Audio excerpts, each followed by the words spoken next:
Your friendly neighborhood banker here, and the following are the new comics I will be ordering from Boom Studios and Darkhorse Comics. Boom Studios is giving us Damn Them All #1. Now, what I like about this is the name. You got my money with a title like Damn Them All. And I have to say, I like the sound of the book too. The guys sounds like Constantine a bit. The guy's got to track down demons and bring them back to hell. So, this is definitely my pick from Boom Studios. Boom Studios is giving us Once and Future #30.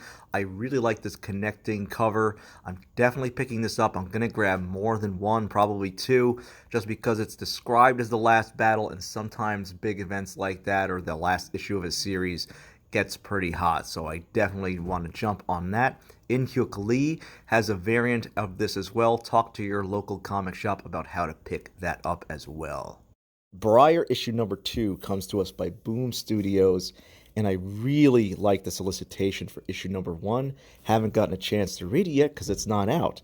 And what makes comic ordering tricky is that you have to order books months in advance, so often you're making a decision to get number 3 or 4 of a series without having had a chance to read the first issue yet.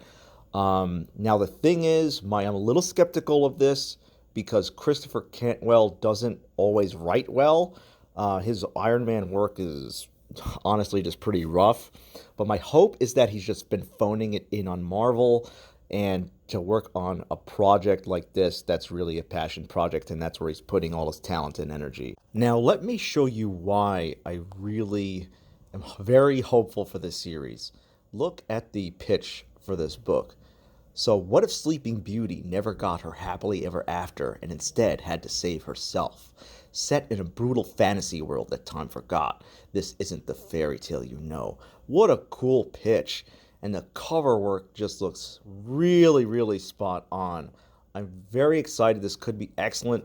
It could be trash, but I'm being optimistic here. I do like this basic cover. The cover C is fine. It's not amazing.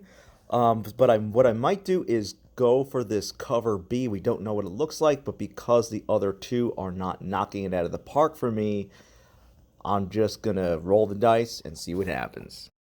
We Only Find Them When They're Dead. Issue #14 is brought to us by Boom Studios. I am not caught up with the series. I know it's about people flying around space and finding dead gods, so it's a great pitch. Al Ewing's a great writer, so I'm grabbing it. Night of the Ghoul, issue #1. Scott Snyder is working for Darkhorse. Who knew? Good for you, Darkhorse, by picking up such an A-list writer.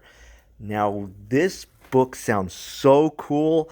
I love the description. I have to read what happens in this story. And God, look at this art. These like spider legs coming out from this castle.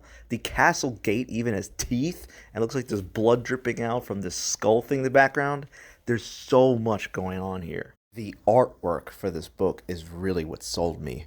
Oddly enough, the previews book has all these covers B through like F, but the order form doesn't have, it only has cover A listed, so I might have to write a letter to my LCS asking to pick up these other versions or see what the story is there. This one is cover B. This is just terrifying.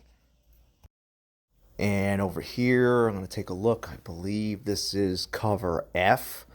I mean, good God, what is there even to say with something like this? Just incredible.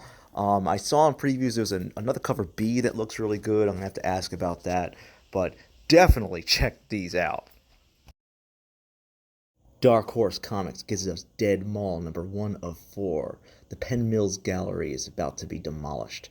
5 teens sneak into the mall to look around before it's closed. The mall is far from abandoned. A night of exploration becomes a shopping spree from hell. Great pitch. Like the cover. I'm in it. Dark Horse is giving us Mind Management Bootleg #4. Look at this. This is just gorgeous. Something about this cover is so compelling to me. I'm grabbing this just for the cover. 100%. I gotta look up this artist saw the work. Daniel Brereton. This is cover B. Wow, I saw this, just instantly fell in love. I'm grabbing this one. Shock Shop issue number 2. Cullen Bunn is hit or miss for me, but if you give me the Crypt Keeper in a comic book setting, you got my money. So that's what this is about, and I'm gonna jump in with 2 feet and hope I don't drown. Go for this cover B. The backside, it's not pictured here. It actually looks better than the front, but cover B is the way to go. Thank you for the video view, but don't stop now, watch a few. And if you like the content, please leave a comment. Do me the favor, please let me be your neighbor, Hood Banker.